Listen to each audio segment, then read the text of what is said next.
네, 사무엘상 5번째 시간 시작하겠습니다. 사무엘상 2장 27절에 보면 하나님의 사람이 엘리에게 와서 말합니다. 여호와의 말씀에 너희 조상의 집이 애굽에서 바로의 집에 속하였을 때 내가 그들에게 나타나지 아니하였느냐? 이스라엘 모든 지파가 내가 그를 택하여 내 제사장으로 삼아 그가 내 제단에 올라 분향하며 내 앞에서 에봇을 입게 하지 아니하였느냐? 이스라엘 자손이 드리는 모든 화제를 내가 내 조상의 집에 주지 아니하였느냐? 너희는 어찌하여 내가 내 초소에서 명령한 내 재물과 예물을 밟으며 내 아들들을 나보다 더 중히 여겨. 네, 이게 핵심이죠. 빨간색. 너의 아들들을 나보다 더 중히 여겼다. 이게 우상입니다. 우상은 우선순위가 바뀌는 거죠. 아들을 중히 여기는 건 나쁜 것이 아닙니다. 그런데 문제는 그 아들을 하나님보다 더 중히 여기는 게 문제죠. 근데 우리가 거룩하다고 생각하는 것들도 우상이 될 수 있습니다. 뭐가 있을까요? 예배도 목회도 모든 게 다 우상이 될 수 있습니다. 하나님보다 중요하게 여길 때. 그래서 결국 엘리의 집이 당하는 심판은 뭡니까? 31절에 보라 내가 너의 팔과 내 조상의 집 팔을 끊어 내 집에 노인이 하나도 없게 하는 날이 이를지라. 32절 두 번째 줄 보면 너는 내 초소에 환난을 볼 것이며 내 집에 영원토록 노인이 없을 것이며 33절 끝부분에 모든 자가 젊어서 죽으리라. 34절에 내 두 아들 홈리와 비나스가 한날에 죽으리니. 그러니까 엘리가 행한 죄와 엘리가 당하는 심판이 일치되는 거예요. 아들들을 하나님보다 중요시 여기니까 아들들이 죽고 그 다음 때를 네가 너무 생각했더니 너희 집에는 젊은 사람 노인이 없이 젊을 때 다 죽는다. 이런 이제 비극적인 심판을 당할 그런 한 선지자가 나와서 전하게 됩니다. 이 엘리 가문의 죄악을 이제 완전히 그 핵심적으로 요약하는 단어가 29절에 재물을 밟다라는 표현인데요. 재물을 멸시하다, 경시하다 이런 의미입니다. 그래서 30절에서 경멸을 당할 것이다 라는 심판의 내용으로 이어지고요. 또 한 가지는 아들을 하나님보다 더 중요하게 여겼던 거 앞서 말씀드린 대로 노인들이 없어질 거라는 31절, 32절의 심판으로 이어지고 젊어서 죽을 거라는 33절의 내용으로 다 이어지게 됩니다. 너무나 큰 비극적인 예언이었죠. 근데 여기에 대한 그 엘리 가문의 반응이 없어요. 이게 더 큰 문제죠. 이런 하나님의 큰 심판의 내용을 들으면 한나처럼 눈물을 흘리던 회개를 하던 문제를 해결해야 하는데 문제 해결을 위한 어떤 행동도 취하지 않습니다. 우리의 사람의 잘못은 죄를 짓는 것이 아니라 그 죄를 짓지 않는 것처럼 행동하고 살아가는 거고 그 죄에 대한 회개를 하지 않는 것이 문제의 더 큰 본질이죠. 그러면 이대로 이스라엘 멸망하고 끝이 나는가? 제사장 가문이 끝나는가? 그렇지 않다라고 말합니다. 35절에 내가 나를 위하여 충실한 제사장을 일으키리니 그 사람은 내 마음 내 뜻대로 행할 것이라 내가 그를 위하여 견고한 집을 세우리니 그가 나의 기름 부음을 받은 자 앞에서 영구히 행하리라. 이 충실한 제사장은 누구겠습니까? 사무엘이겠죠. 그리고 견고한 집은 이스라엘이란 나라고 나의 기름을 부은 자는 다윗 왕으로 볼 수 있습니다. 더 멀리 보면 메시아흐, 즉 크리스토스, 예수 그리스도를 의미하죠. 가깝게는 다윗, 그러니까 왕이 기름 부어 세우니까 왕을 의미합니다. 36절에 그리고 내 집에 남은 사람이 각기 와서 은 한 조각과 떡 한 덩이를 위하여 그에게 엎드려 이르기를 청하노니 내게 제사장 직분 하나를 맡겨 내게 떡 조각을 먹게 하소서 하리라 하셨다니라. 그러니까 이제 너희 집에 엘리 제사장 다 그 노인도 되기 전에 젊어서 많이 죽는데 그나마 남은 사람이 와서 이제 그 사무엘이나 다윗에게 와서 제발 나 먹고 살게 해달라. 나 제사장 지가 아니면 먹고 살 게 없다. 뭐 이렇게 말하는 그런 비극적인 결과를 맞게 된다는 의미입니다. 자, 35절까지 내용 이후에 36절까지 다 보면 심판은 구원의 다른 이름이라는 걸 볼 수 있습니다. 하나님은 심판의 해결 끝나지 아니하시고 충실한 제사장을 일으키실 거라고 약속해 주죠. 견고한 집도 세워주시고 제사장과 기름 부은 자도 영원히 사역할 것이라고 약속을 해 주십니다. 심판이 있어야 구원이 완성됩니다. 온전해집니다. 우리는 심판을 두려워할 것이 아닙니다. 우리 공동체 안에도 어쩔 수 없어요. 우리가 다 잘되게 할 수가 없어요. 뭐 그렇다고 해서 심판을 당해도 됩니다라고 성도들에게 말할 필요는 없지만 그걸 너무 목회자가 자신의 잘못으로만 껴안지 말라는 거죠. 사람 암 걸려서 기도했는데 암 낫지 않고 죽을 수도 어쩔 수 없는 겁니다. 포기하라는 의미가 아니라 해석의 문제, 결론적인 해석의 문제를 보는 거예요. 그 성도들이 아니라 내 인생에도 마찬가지입니다. 내 목회자로 살 때 더 완벽할 수 없어요. 연약한 부분이 있고 그걸로 인하여 또 고난을 받을 수 있는 겁니다. 중요한 것은 그런 상황에 처했을 때 더욱이 하나님께만 소망을 두고 회개하면 하나님께 계속 돌아오는 일이 중요하다는 거죠. 심판에 대한 엘리와 그 아들들의 반응은 전혀 없어요. 그래서 영적인 무지, 예언을 무시, 이 두 가지가 그들 안에 뿌리 박혀 있는 교만이었습니다. 그래서 그들에게는 마지막 기회조차 회개로 이어가지 못하죠. 자, 그래서 아까 말씀드렸던 마지막 36절 세 번역은 이렇게 실감나게 번역해놨습니다. 그때 너희 집에서 살아남은 자들은 돈 몇 푼과 빵 한 덩이를 얻어먹으려고 그에게 엎드려서 제사장 자리는 하나 맡겨주셔서 밥이나 굶지 않고 살게 하여 주십시오라고 간청할 것이다. 한국교회 목회자들은 어떻게 될 것인가? 미국 교회가 팬데믹 전후로 해서 3, 4년 동안 2,000개의 교회가 문을 닫았다고 합니다. 그리고 많은 EM 사역자들, 그러니까 세컨드 제너레이션, 영어로 미니스트리 하는 사역자들이 이거 도저히 내가 이거 사역을 못하겠다 그러고 일반 잡으로 돌아간 EM 미니스트리, 잉글리시 미니스트리 사역자들이 굉장히 많다고 합니다. 우리는 어떻게 할 것인가 고민해야 합니다. 우리가 밥이나 굶지 않고 살기 위해서 제사장자리 하나 맡은 그런 사람으로 살아갈 것인가? 아니면 너무나 암울한 이 시대에 하나님의 말씀을 붙잡고 그 말씀의 빛을 비추고 하나님 나라의 복음을 선포하고 그것을 삶으로 보여주는 일상의 삶을 살아갈 것인가 고민해야 합니다. 이제 마지막 3장입니다. 이제 아이 사무엘이 점점 자라납니다. 여호와를 섬길 때는 여호와의 말씀이 희귀하여 이상이 흔히 보이지 않았더라. 엘리의 눈이 점점 어두워가서 잘 보지 못하는 그때 그가 자기 처소에 누웠고 하나님의 등불은 아직 꺼지지 아니하였으니 사무엘은 하나님의 궤에 있는 여호와의 전 안에 누웠더니 여호와께 사무엘을 부르시는지라 그가 대답하되 내가 여기 있나이다 하고 엘리에게로 달려가서 이르되 당신이 부르셨기를 내가 여기 있나이다 하니 그가 이르되 나는 부르지 아니하였으니 다시 누우라 하는지라 그가 가서 누웠더니 이게 영적인 상황을 대조해 줍니다. 여기 먼저 1절 하반절에 이상이 흔히 보이지 않았더라.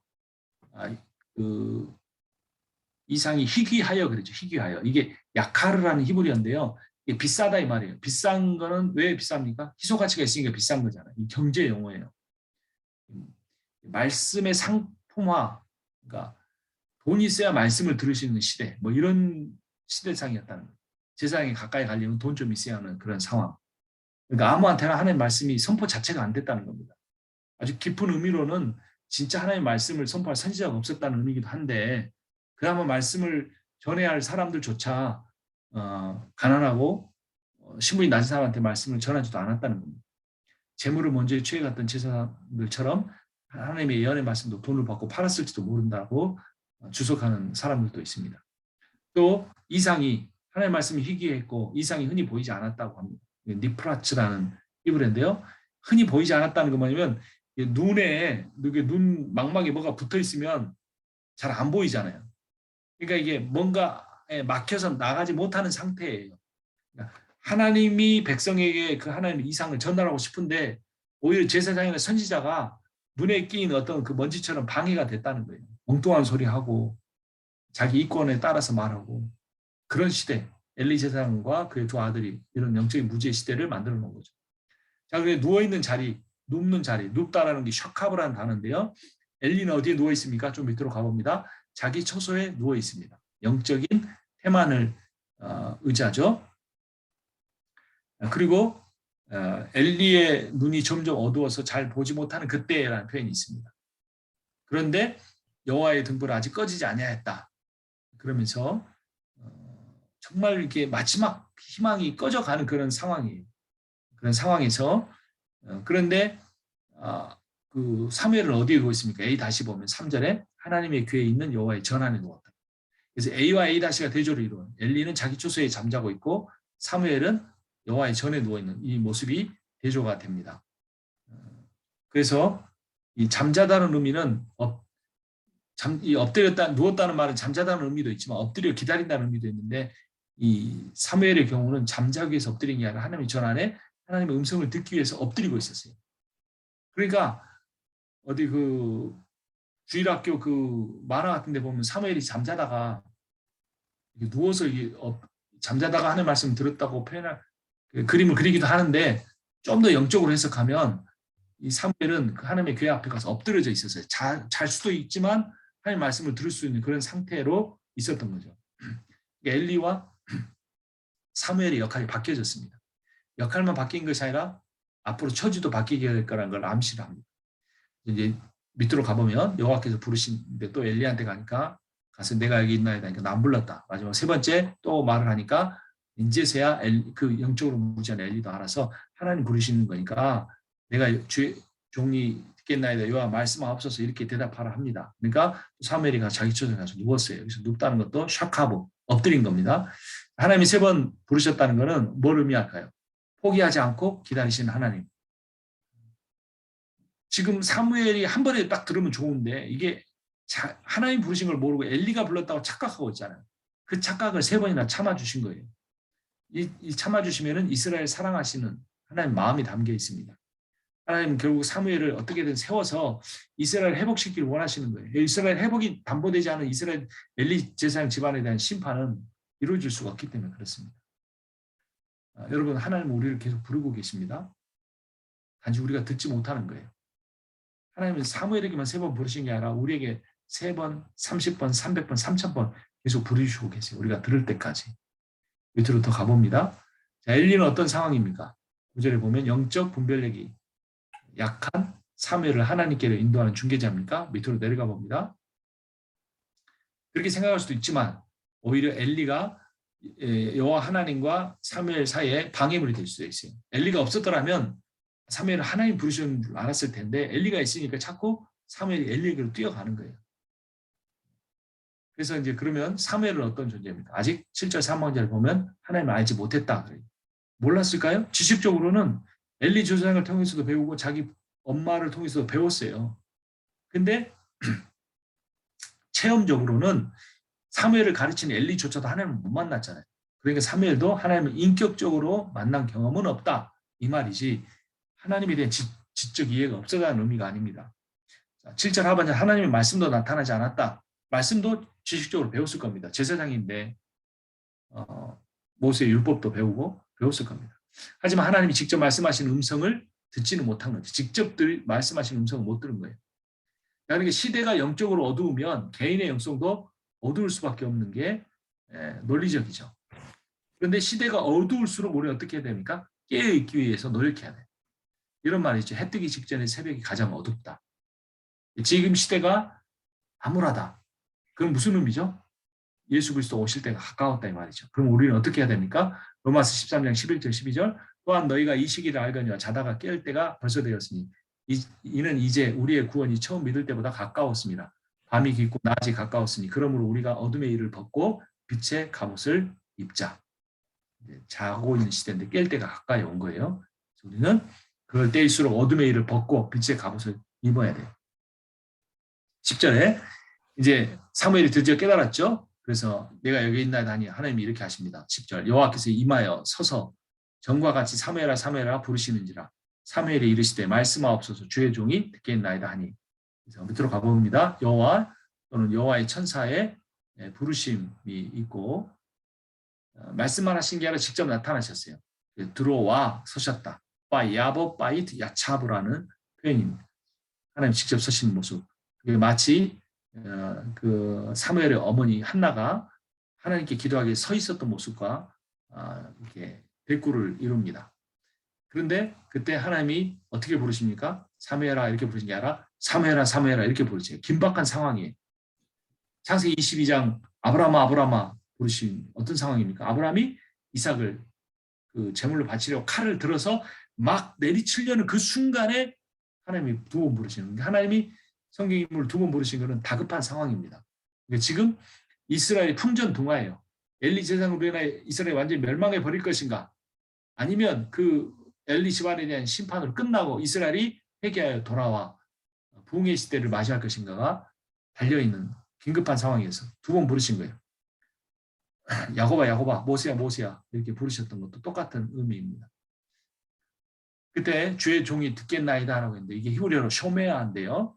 사무엘, 엘자는 하나님이니까 빼고 샤무, 쇼메아 이게 자음이 거의 비슷합니다. 사무엘은 자기 이름처럼 하나님의 말씀을 듣고 순종하는 사람이라는 의미를 그대로 실천해내고 있습니다.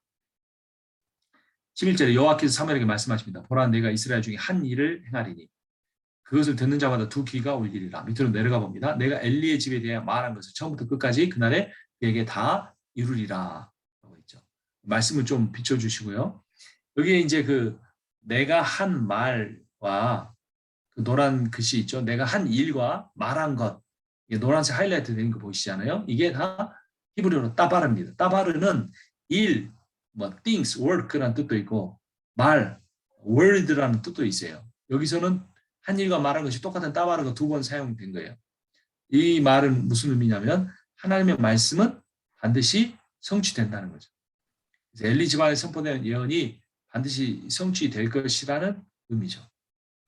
왜냐하면 엘리가 그의 아들들을 제대로 그 아들의 변화를 이끌어내지 못했기 때문에 이제 남은 것은 심판밖에 없는 거죠. 그래서 12절에 보면 제가 굵은 글씨하고 밑에 밑줄 그어놓은 거, 내가 엘리의 집에 대해 말한 것과 13절에 그에게 말한 것은 우리가 앞에 살펴본 한 선지자가 앞서서 말한 엘리 집안에 대한 심판, 예언, 그 내용이 그대로 이루어질 것이다. 이런 의미죠. 그런 심판의 내용을 들으면 어떻게 됩니까? 11절에 두 귀가 울리리라. 윙윙윙 두려운 거, 공포에 사로잡힌다는 거죠. 거룩한 제사장 집안의 죄악과 그에 대한 심판에 대한 예언은 누가 들어도 정말 놀랍고 괴로운 것이 될 겁니다. 제사장 집안이 저렇게 심판을 받는다면 우리는 어떻게 될까라고 두려워할 수밖에 없었겠죠. 13절에 보면 그 심판을 받아야 되는 이유를 저주를 자청하고 금하지 아니하였기 때문이다라고 말합니다. 그러니까 엘리의 아들들을 하나님은 그 아들들이 하는 일이 하나님은 저주까지 했어요. 하나님이 그 재물도 먼저 꺼내 먹고 수막 해막 안에서 여인들과 동침하기까지 했는데 엘리가 아무런 조치를 하지 않았다는 거죠. 그래서 결국 그 집에 두 귀가 울릴 정도로 무서운 심판이 임한다는 거예요. 그래서 우리는 늘 하나님의 사랑의 하나님을 공의의 하나님, 심판의 하나님과 연결해서 볼 수 있어야 돼요. 이게 진정한 신앙입니다. 하나님의 사랑만 강조하는 건 철학적 신이죠. 성경의 하나님은 결코 그렇지 않습니다. 심판하십니다. 물론 오랫동안 인내하시지만 끝까지 회개하지 않으면 반드시 심판하십니다. 그래서 이제 하나님께서 이렇게 심판하신 내용과 한 일이 아까 말씀드린 히브리어로 따바른데 이 언어 월드 플레이가 우리에게 주는 메시지는 하나님의 말씀은 하나님의 일로 반드시 이루어진다라는 겁니다. 엘리 집안에 선포된 예언은 반드시 실현될 것이다. 라는 거죠. 그런데 하나님이 이렇게 말과 행동이 일치하는 분이다라는 걸 강조를 했잖아요. 11절, 12절에서. 근데 이건 어떤 아이러니컬한 메시지를 주냐면 엘리는 말과 행동이 일치하지 않았다는 거예요. 그러니까 엘리는 아들들이 그렇게 하면 안 되라고 말했지만 아들들의 바른 행동을 끌어내는 것은 안 된 거예요. 월드는 있었지만 things가, work가 안 된 거예요.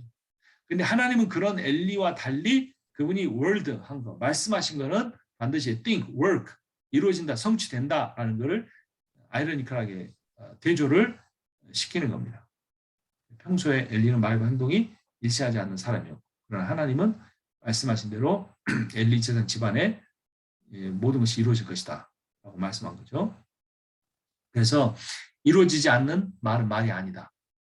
우리도 행동으로 옮길 수 없는 말만 많이 하는 그런 설교자가 아니라 여러 가지를 말하지 않고 적은 것, 할 수 있는 걸 말해서 그것을 또 이루어가는 목회자가 될 때 좋은 본이 되겠죠.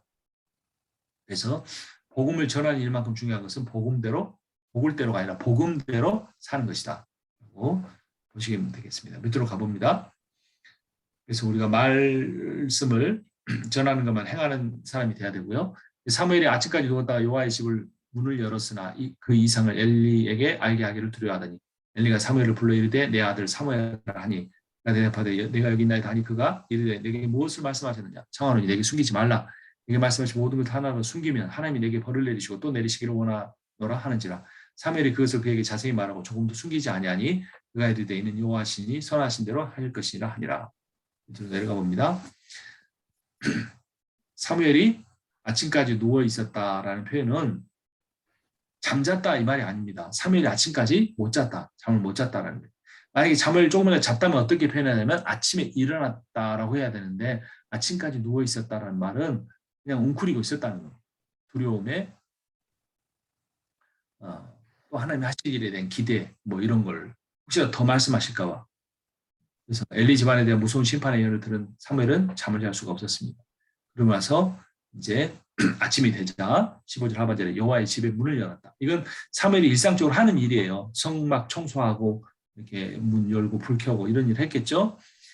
그런데 이 표현은 일상에 대한 표현만 아니라 앞으로 사무엘이 새롭게 열게 된 세상에서 어떤 일을 할지를 묘사하는 겁니다. 하나님의 일을 감당하게 될 것. 다윗의 시대에 이런 것을 미리 보여주는 거죠. 심지어 17절에 엘리가 사무엘을 불러 이르되 내게 무엇을 말씀하셨느냐라고 했죠.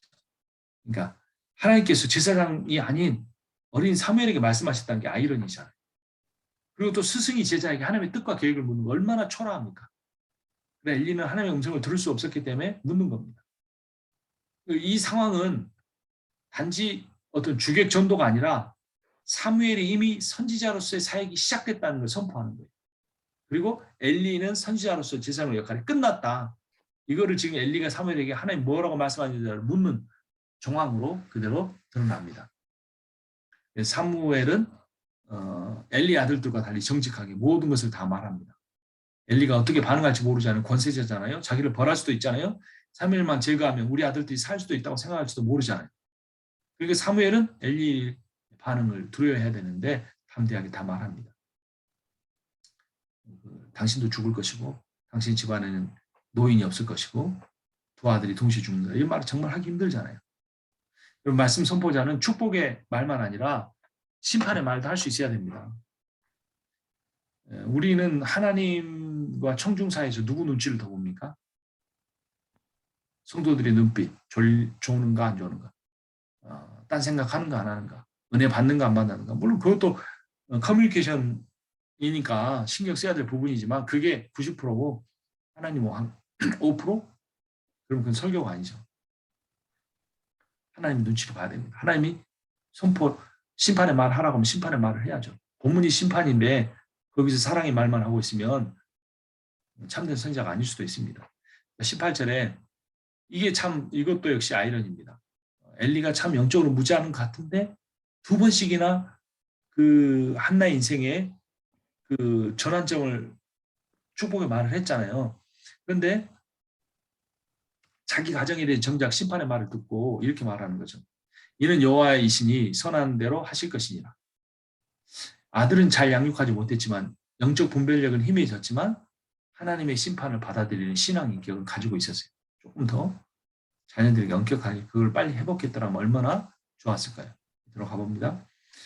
사무엘이 자라매 여호와께서 그와 함께 계셔서 그의 말이 하나도 땅에 떨어지지 않게 하시니 단에서부터 브엘세바까지 온 이스라엘 사무엘은 여호와의 선지자로 세우심을 입은 줄 알았더라. 여호와께서 실로에서 다시 나타나시되 여호와께서 실로에서 여호와 말씀으로 사무엘에게 자기를 나타내시니라.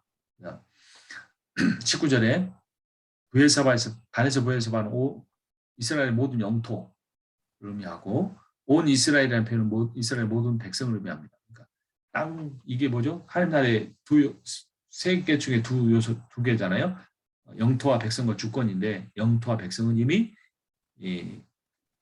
사무엘을 알아봤어요. 근데 사무엘을 세우시면 하나님이니까 하나님 나라의 요소가 다 들어있는 거죠. 이제 사무엘을 통해 하나님 나라의 새 문이 열릴 것을 하나님이 이제 저자가 강조하고 있습니다. 20절에 보면 사무엘은 여호와의 선지자로 세우심을 입은 줄을 알았어요. 무엇 때문에 아는 거죠? 21절에 여호와께서 다시 나타나셨기 때문에 여호와의 현현 때문에 21절 하반절에서는 여호와의 말씀 때문이었죠. 그래서 사무엘이 한눈 팔지 않고 여호와만 바라보고 여호와의 말씀만을 전한 겁니다.